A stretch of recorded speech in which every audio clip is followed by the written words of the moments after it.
Good morning friend. YT Study Zone के हमारे इस एजुकेशन प्लेटफॉर्म पर आप सभी का हार्दिक स्वागत है।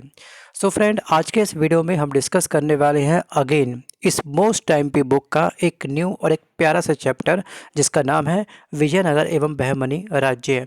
जानेंगे इस चैप्टर से संबंधित उन मोस्ट टाइम पी फैक्ट को जिनकी आपकी आगामी परीक्षाओं में बनने की संभावना बहुत अधिक है। और जितने भी हमारे ओल्ड स्टूडेंट हैं या फिर जितने भी हमारे इस प्लेटफॉर्म पर एक न्यू स्टूडेंट है, उन सबसे रिक्वेस्ट ये है कि इस बुक को आप जल्दी से ओपन करिए और इस बुक का पेज नंबर 63 पर आपको मिलेगा ये चैप्टर। आप करेंगे इस चैप्टर को हम लोग अच्छे से पूरी ईमानदारी के साथ अंडरलाइन या फिर हम कह सकते हैं उसको हाईलाइट्स। सो फ्रेंड, इस वीडियो को अंत तक पूरी ईमानदारी के साथ देखिएगा। अभी इस वीडियो को ना तो आप लाइक करिए, ना ही शेयर करिए, ना ही सब्सक्राइब करिएगा। लगता है चैनल में दम है या फिर वीडियो में जान है तो इस वीडियो को तभी आप लोग लाइक शेयर सब्सक्राइब करिए। ठीक है दोस्तों, सिंपल सी बात यह है कि ये वो बुक है जो आपके कॉन्फिडेंस को, आपकी नींव को स्ट्रांग करेगी। ठीक है, या तो 10 किताब को मार्केट से परचेज करके घर पर ले आओ, उन किताब को एक बार भी ना पढ़ने से ज़्यादा अच्छा है किसी एक किताब को तरीके से पढ़ लेना। Think about it. तो चलिए अब बिना वक्त गवाए शुरू करते हैं आज का अपना ये वीडियो। तो फ्रेंड, वीडियो की शुरुआत करने से पहले आप सभी एस्पिरेंट को, आप सभी स्टूडेंट को मैं देना चाहूँगा एक प्यारी सी इन्फॉर्मेशन। आप सभी स्टूडेंट की हैवी डिमांड पर अब से हम होस्ट और कंडक्ट करने जा रहे हैं आप सभी के लिए अनअकैडमी प्लेटफॉर्म पर 2 फ्री लाइव क्लासेस। जी हाँ, जिनका टाइमिंग है 6 PM and 8 PM। In classes को ज्वाइन करने के लिए आपको सबसे पहले प्ले स्टोर से डाउनलोड करना है अनअकैडमी लर्निंग ऐप। याद रखिएगा, अनअकैडमी लर्निंग ऐप को आपने डाउनलोड करना है, फ़ोन पे अपने इंस्टॉल करना है और करना है साइन अप। जैसे ही आप इस ऐप के अंदर एंटर करेंगे आपको दिखाई देगा सर्च का ऑप्शन। सर्च करिए हमारी प्रोफाइल उमेश सर लिखिएगा और इस प्रोफाइल को सर्च करते ही आप हमारी प्रोफाइल को फॉलो कर सकते हैं। अदरवाइज़ इस वीडियो के डिस्क्रिप्शन बॉक्स में आपको मिलेगा हमारी प्रोफाइल का लिंक। आप उस लिंक पर क्लिक करके भी डायरेक्ट रिकनेक्ट हो सकते हैं हमारी प्रोफाइल के साथ। और दोस्तों याद रखना, किसी भी क्लासेस को प्ले करते समय आपसे पूछेगा आपसे इन्वाइट कोड। तो आपका इन्वाइट कोड है YTSZ10। जी हाँ, इस कोड को आप लोग अप्लाई करिएगा, अनलॉक करिए हमारी सभी फ्री क्लासेस को और अपनी तैयारी को और भी स्ट्रांग करिए। For more information check descriptions. Vijayanagara एवं बहमनी राज्य। सबसे पहले हमको ध्यान रखना है कि जो विजयनगर साम्राज्य है वो एक अलग साम्राज्य था, जबकि बहमनी राज्य एक अलग साम्राज्य था। ठीक है, विजयनगर साम्राज्य की जो स्थापना हुई थी वो हुई थी 1336 में और बहमनी राज्य की जो स्थापना हुई थी वो हुई थी 1347 में। ये दोनों ही वर्ष आप इस बुक के साइड में आप लिख लीजिएगा एरो बना करके, क्योंकि ये दोनों ही वर्ष आपके प्रीवियस एग्जाम में कई बार पूछे गए हैं। तो चलिए शुरू करते हैं आज के अपने इस पहले पैराग्राफ को कि भारत के दक्षिणी पश्चिमी तट पर 1336 ईस्वी में विजयनगर राज्य, जिसका वर्तमान में नाम क्या है हम्पी, और विजयनगर का एक अन्य नाम भी था इतिहास के पन्नों पर, इसको कहा जाता है विद्यानगर। तो मतलब कि इसके 3 नाम हैं, विजयनगर, विद्यानगर और हम्पी। इसकी स्थापना जो करी थी वो करी थी हरिहर और बुक्का नामक 2 भाइयों ने। ठीक है, इस इतने बड़े साम्राज्य की स्थापना करी थी किसने? हरिहर और बुक्का नामक 2 भाइयों ने। अगर हम बात करेंगे बाद में क्या हुआ कि मोहम्मद बिन तुगलक ने जब कंपिली को विजय किया, ठीक है, तब हरिहर एवं बुक्का को पकड़ करके ये दिल्ली ले आया। कौन लाया था? मोहम्मद बिन तुगलक। अब ये दिल्ली ले आया तो इसने क्या करा, इसने मोहम्मद बिन तुगलक ने हरिहर और बुक्का को मुसलमान बना दिया। लेकिन जब इस स्थान पर कैंपिली में विद्रोह हुआ तो हरिहर एवं बुक्का को दक्षिण की सुरक्षा के लिए दक्षिण भेजा गया और वहाँ पर एक संत थे जिनका नाम था विद्याणय। इनके प्रभाव से, इनके प्रवचन, इनकी बातों को सुनने के बाद में हरिहर और बुक्का दोबारा से हिंदू बन गए। तो दोस्तों स्टेट पीसीएस के एग्जाम में क्वेश्चंस ये पूछा गया है कई बार कि हरिहर एवं बुक्का का धर्म परिवर्तन किस शासक ने किया था? तो वो था दोस्तों मोहम्मद बिन तुगलक। लेकिन उनका पुनः हिंदू धर्म में परिवर्तन किस संत ने किया था? उनका नाम क्या है? ये MPPSC GS पेपर 1 प्रीलिम से पूछा गया है। तो इनका नाम दोस्तों है आपका विद्याणय। ठीक है, तो ये फैक्ट आपको ध्यान रखना है। अब हम बात करते हैं कि 1336 ईस्वी में हरिहर ने हस्तिनावती राज्य की नींव रखी थी। हस्तिनापुर या फिर हस्तिनावती राज्य की स्थापना किसने करी थी? हरिहर ने करी थी। और ये कहाँ पर है? ये हम्पी में है और इसकी स्थापना हुई थी 1336 में। UPSC के एग्ज़ाम में और दिल्ली पुलिस के एग्ज़ाम में ये वर्ष और ये स्थान, इसकी स्थापना किसने करी थी, ये क्वेश्चंस पूछा गया है। अगर हम बात करेंगे उसी वर्ष सेम 1336 ईस्वी की हम बात कर रहे हैं, तुंगभद्रा के तट पर विजयनगर बसाया गया था। ठीक है, विजयनगर बसाया गया था। अब यहाँ पे दोस्तों विजयनगर से संबंधित कुछ वंशों के बारे में, जैसे कि संगम वंश आएगा आपका, फिर हम बात करेंगे सालू वंश के बारे में जिसका संस्थापक था नरसिंह सालू। संगम वंश का कौन था, हरिहर और बुक्का। तुलु वंश के कौन थे संस्थापक, वीर नरसिंह तुलुव। और जो अराविडु वंश है इसके संस्थापक कौन थे, तिरुमल। ठीक है, अब हम बात करते हैं संगम वंश के बारे में। तो इसका संगम वंश में जो आपका संस्थापक था वो कौन था, हरिहर प्रथम। ठीक है, हरिहर प्रथम यह संगम वंश का प्रथम शासक था। अगर हम बात करेंगे इसकी राजधानी कहाँ पर थी, तो इसकी राजधानी थी दोस्तों अनेगोडी। और 7 वर्ष बाद उसने विजयनगर को अपनी राजधानी बनाया। अब हरिहर प्रथम या फिर संगम वंश से संबंधित आपको एक फैक्ट और ध्यान रखना है कि हरिहर एवं बुक्का ने संगम वंश का नाम संगमी क्यों रखा, कभी सोचा है आपने। भाई हरिहर वंश होना चाहिए था इसका नाम, तो आखिरकार इसने संगम वंश क्यों रखा था, क्योंकि उनके पिता का नाम था संगम।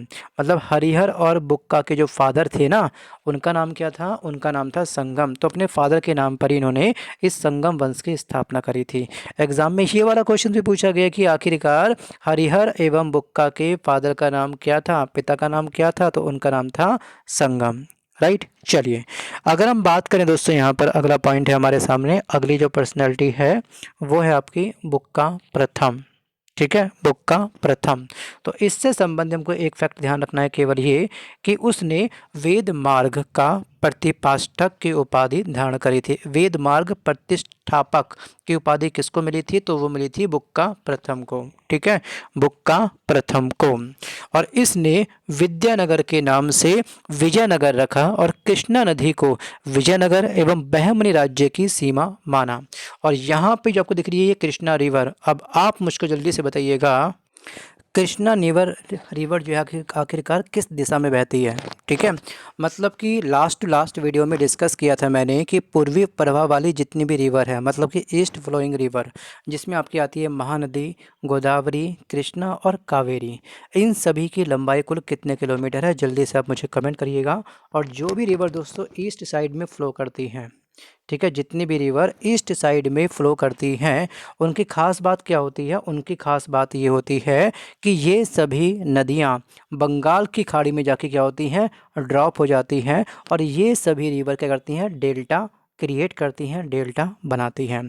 तो कृष्णा नदी की जो कुल लंबाई है ये आप इस बुक के साइड में लिख लीजिएगा। कृष्णा रिवर दोस्तों महाबालेश्वर के निकट पश्चिमी घाट से इसका ओरिजिन होता है और उसकी कुल लंबाई है 1401 किलोमीटर। और जितने मेरे ओल्ड स्टूडेंट हैं, ठीक है, ऑफलाइन या फिर ऑनलाइन, ध्यान रखिएगा, वो सब मुझे सेंड करेंगे महानदी, गोदावरी और कावेरी की कुल लंबाई कितनी है, जल्दी से कमेंट करिए दोस्तों। महानदी की कुल लंबाई जो होती है, एक मिनट, हाँ ये लीजिए, महानदी की जो कुल लंबाई होती है 815 है। गोदावरी जिसको हम बोलते हैं ब्रत गंगा या फिर दक्षिण की गंगा, इसकी कुल लंबाई 1465 है। कृष्णा की अभी मैंने डिस्कस किया था 1401, आई थिंक आपने लिख ली होगी। और उसके बाद जो आपकी कावेरी रिवर होती है इसकी लंबाई कुल है 800 किलोमीटर। ठीक है, ये सभी रिवर आप प्लीज़ इस बुक के साइड में लिख लीजिए। अगली जो पर्सनैलिटी आपके सामने है वो है दोस्तों आपका हरिहर प्रथम। इससे संबंधित आपको केवल एक फैक्ट ध्यान रखना है कि ये शिव के विरूपाक्ष रूप का उपासक था। जी हाँ, जो हमारे भगवान शिव है उनके कितने रूप हैं, ठीक है, हम कहते हैं भगवानों के काफ़ी अनेक रूप हैं, लेकिन आखिरकार शिव शंकर के कितने रूप हैं, शिव शंकर के उतने ही रूप हैं जितनी हमारे पास महापुराणों की संख्या है। तो जल्दी से याद करिए दोस्तों कि इतिहास में महापुराण, उपनिषद, वेदांत की संख्या कितनी है, डिस्कस किया था ना मैंने आपसे लास्ट वीडियो में, बहुत सारे, शायद पार्ट नंबर 3 या 4 था। तो हमारे पास दोस्तों जो शिव के अवतार हैं वो 18 हैं, 18 में से एक रूप आपका है विरूपाक्ष। तो ये इस रूप का उपासक था, कौन था, हरिहर द्वितीय। और यहाँ पर आपको एक फैक्ट और ध्यान रखना है, तो यहाँ पे दोस्तों इसकी मृत्यु कब हुई थी, ठीक है, इसकी जो मृत्यु हुई थी ये हुई थी 1356 में। आगे हम बात करते हैं दोस्तों देवराय प्रथम। देवराय प्रथम का शासनकाल था आपका 1406 से लेकर के 22 ईस्वी तक। और यहाँ पे आपको ध्यान रखना है कि इसके काल में इटली का यात्री था एक निकोली कोटी, ये विजयनगर की यात्रा पर आया था। और कब आया था? 1420 में। आरओ एआरओ के एग्ज़ाम में इसका जो आगामी वर्ष है ये कब आया था, ये वर्ष आपसे एग्ज़ाम में पूछा गया है। और जो एग्ज़ाम का जो वर्ष था वो था आपका 2013। वहाँ ये क्वेश्चन पूछा गया था कि आखिरकार इटली का यात्री निकोली कोंटी विजयनगर की यात्रा में जब आया था भारत में, तो आखिरकार उस समय शासक कौन था? तो वो था देवराय प्रथम। आगे हम बात करते हैं कि इसने तुर्की तीरंदाजी को सेना में शामिल किया था। तीरंदाजी पहले शामिल नहीं थी युद्ध में, लेकिन क्या हो गया, सेना में तीरंदाजी को भी शामिल किया गया।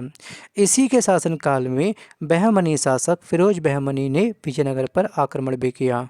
आगे हम बात करते हैं देवराय द्वितीय के बारे में। ठीक है, देवराय द्वितीय बहुत इंपॉर्टेंट है दोस्तों। यहाँ पे कुछ फैक्ट आपको भले ही ना मिले, लेकिन हम लोग कुछ फैक्ट जरूर आपको ऐड करवाएंगे। जैसे यहाँ पे आपको सीधे मूव करना है, इधर आ जाइएगा इस वाले फैक्ट पर। देवराय द्वितीय साहित्य का महान संरक्षक था और स्वयं संस्कृत का बहुत बड़ा विद्वान भी था। इसने 2 संस्कृत ग्रंथों की रचना करी थी। एक था आपका महानाटक, ठीक है, सुधा निधि, और एक है आपका ब्रह्मसूत्र। याद रखना, ब्रह्मसूत्र का संपादक कौन था, मतलब कि इसके रचयिता कौन थे? तो वो थे देवराय द्वितीय। ठीक है, देवराय द्वितीय। और उसी समय एक फारसी यात्री था जिसका नाम था आपका अरबू रज्जाक, ये विजयनगर की यात्रा पर आया था। और संगम वंश का अंतिम शासक कौन था? विरूपाक्ष द्वितीय था, जिसे सालुव नरसिंह ने मार करके सालू वंश की स्थापना करी थी। सेकंड वंश कौन सा था? सालू वंश। फिर हम बात करेंगे तुलुव वंश के बारे में, फिर हम बात करेंगे अरावेडु वंश के बारे में।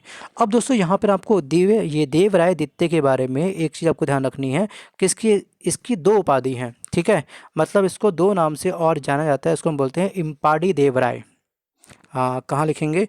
यहाँ लिख लीजिएगा साइड में कि इम्पाड़ी देवराय ये उपनाम किस शासक का था? तो ये उपनाम था देवराय द्वितीय का।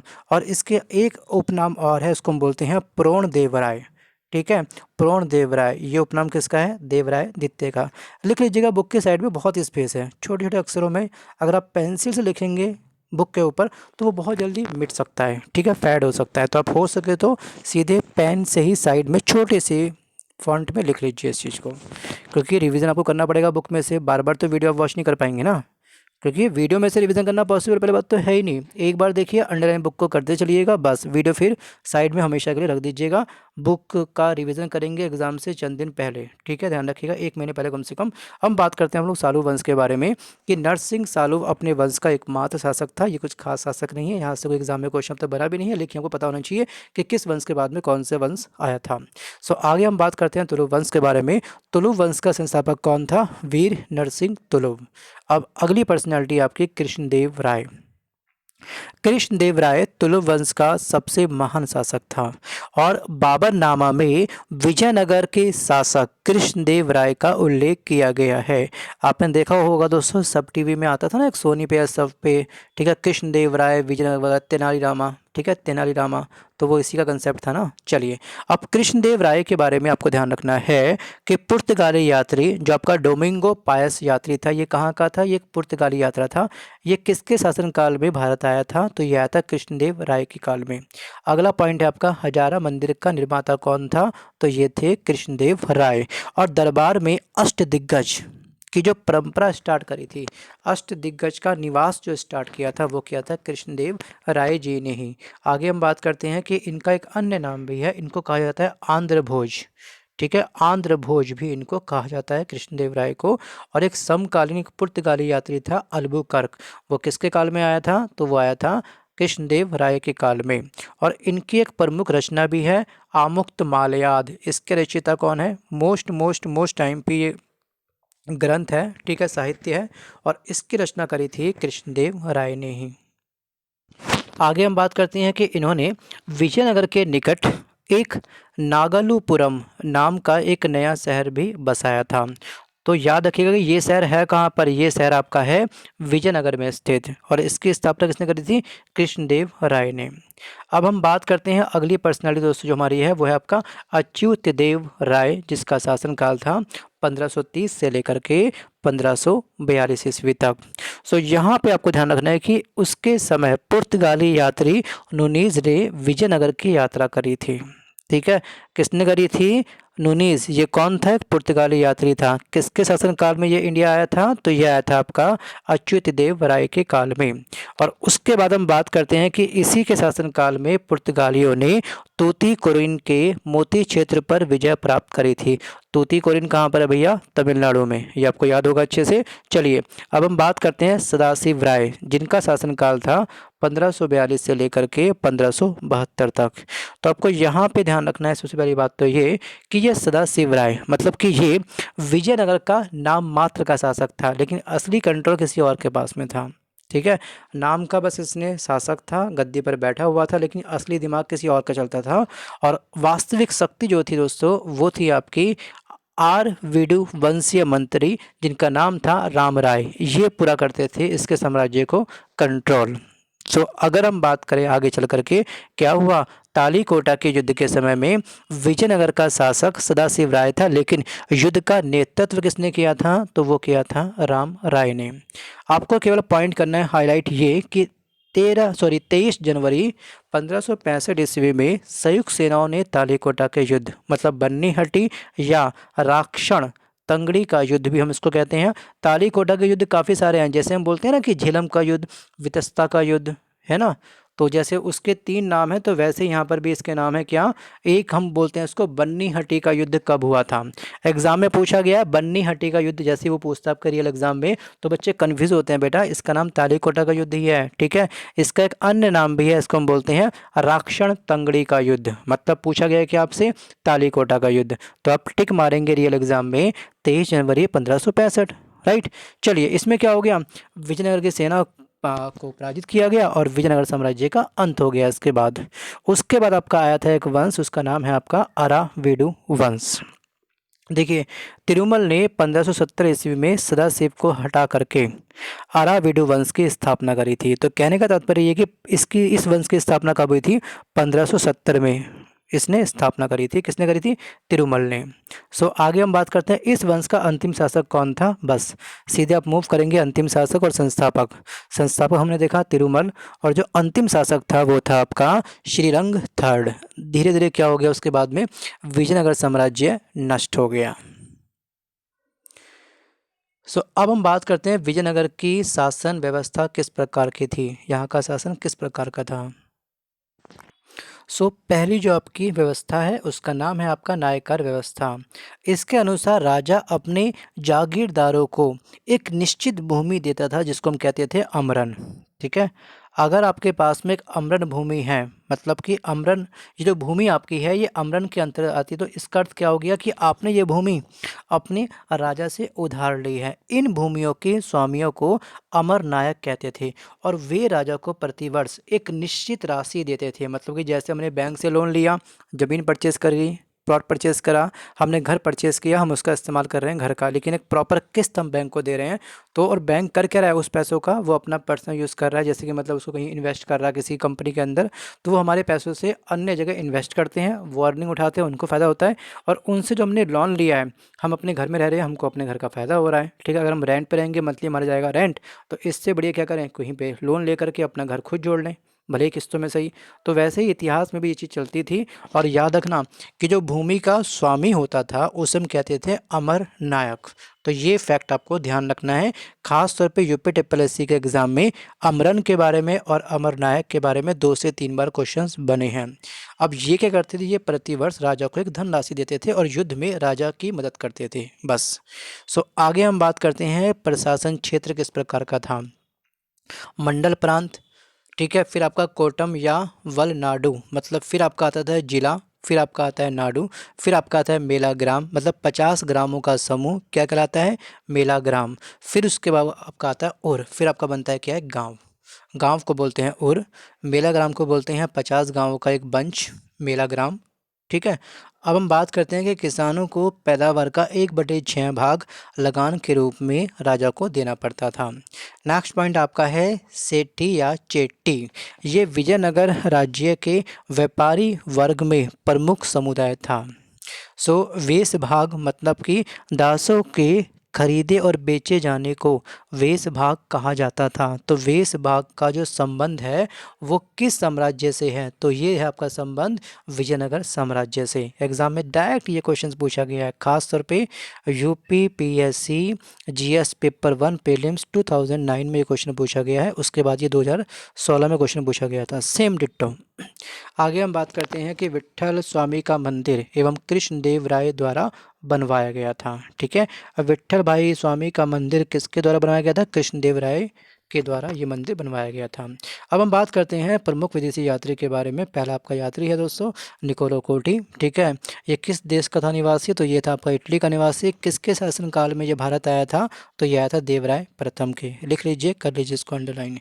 सेकंड जो पर्सनैलिटी है वो आपका अरबू रज्जाक।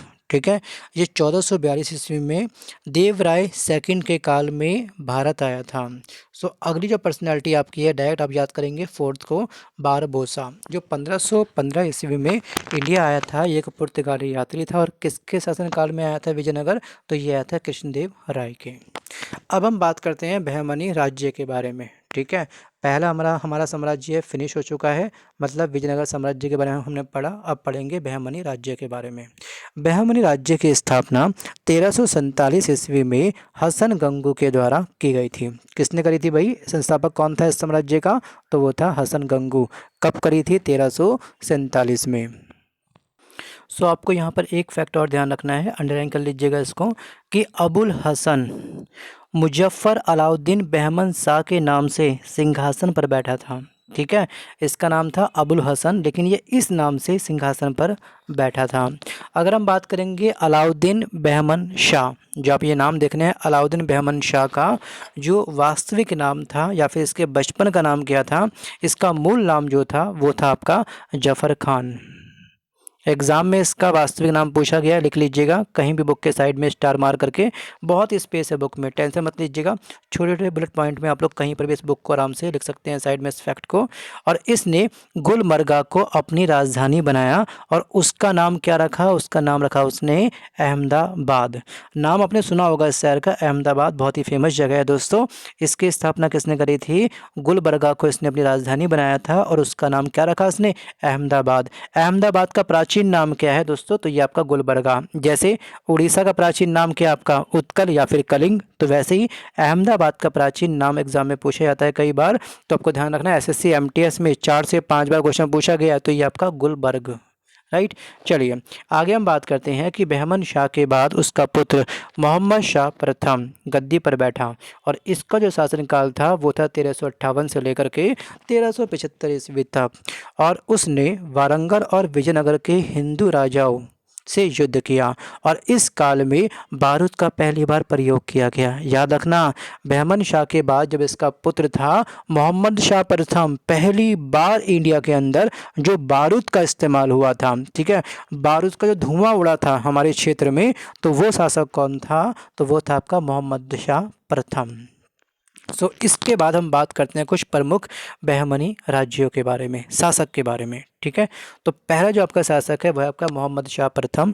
इसका शासन कब से कब तक का था, 1358 से लेकर के 1375 तक का था। और जो सेकंड पर्सनैलिटी है वो है आपकी अहमद शाह। इसका शासनकाल आपका 1422 से लेकर के 1436 तक था।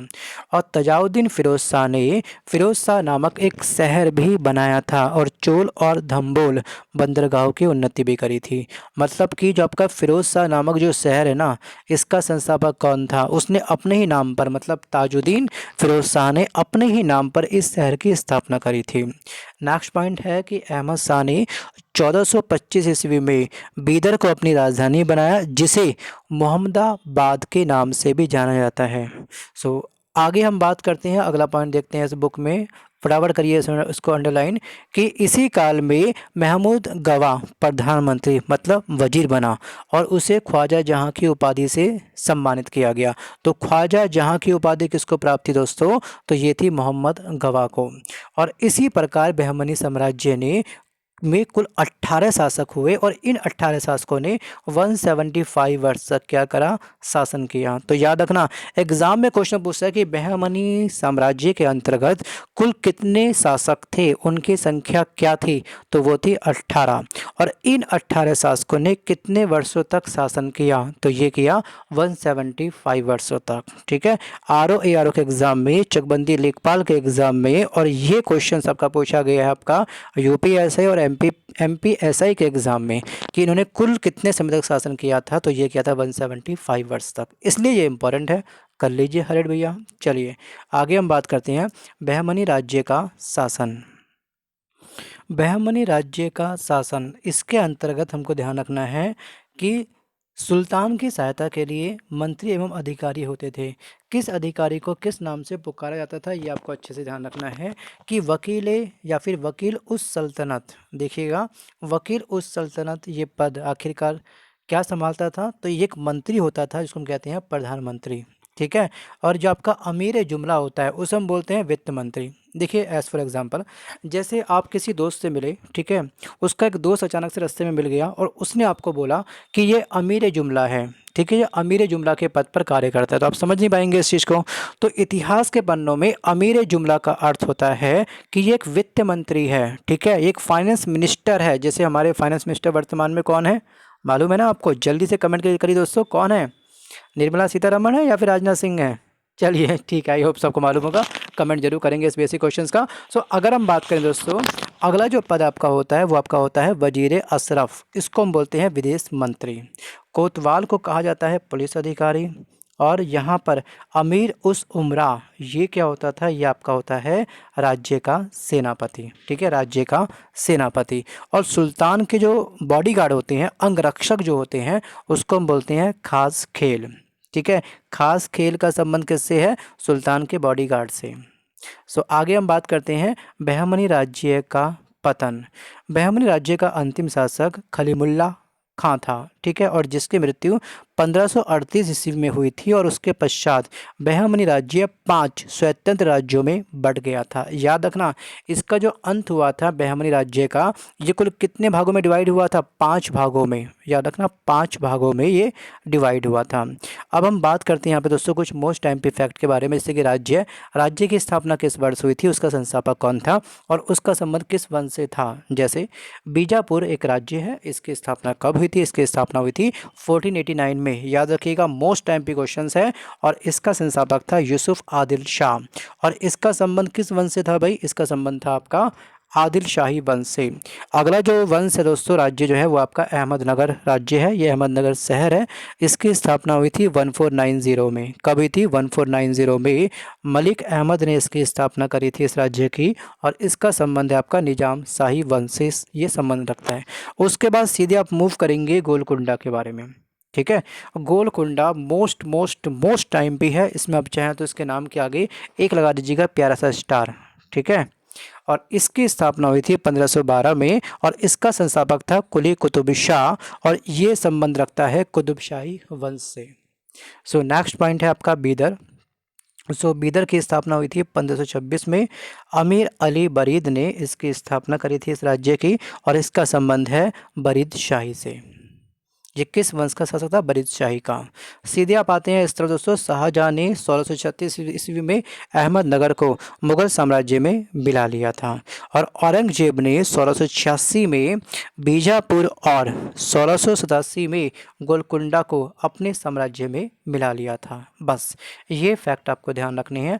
अगला जो हमारा वीडियो बनेगा, वीडियो जो क्रिएट होगा, उसका टॉपिक होगा मध्यकालीन भारत में धार्मिक आंदोलन। अब दोस्तों ये वीडियो आपको कैसा लगा, कुछ भी आपने इस वीडियो के माध्यम से नया सीखा हो तो इस वीडियो को आप लाइक करिए, वीडियो को शेयर करिए, चैनल को सब्सक्राइब करिएगा। और जो भी बच्चा नीडी हो, ठीक है, जिसको नहीं पता हो, जिसके पास नहीं हो गाइडेंस की इस बुक में से कौन कौन से फैक्ट को पढ़ना है, तो आपसे रिक्वेस्ट ये कि उसकी प्लीज़ आप लोग हेल्प जरूर करिए।